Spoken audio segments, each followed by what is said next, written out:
Welcome to problem number 5. The expression is 1 plus 4x times 5 plus 2 plus 7. All right, remember, you're looking for your parentheses, and what is on the outside is what you're going to distribute on the inside.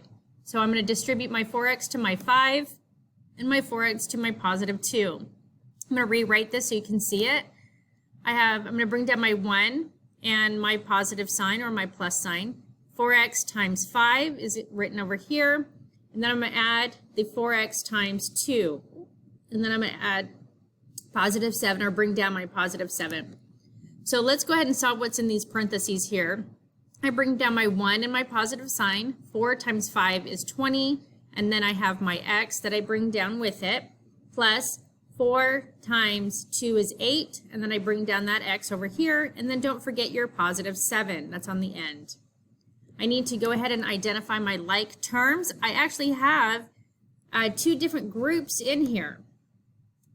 Whoops, somehow that got connected weird, but here we go. I have constants, a 1, a positive 1, and a positive 7, which I'm going to rewrite down here in blue.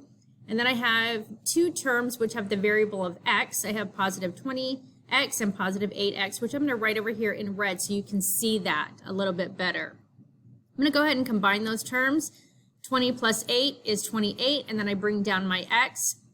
And then, it's 20x plus 8x is 28x. You can say it that way. And then I have a positive 1 and a positive 7, so 1 plus 7 equals 8. Make sure you have written all of these steps in here so we can see that you are understanding how to distribute and then how to combine the like terms to get this simplified expression right here. So this is what your slide should look like before you continue to the next problem.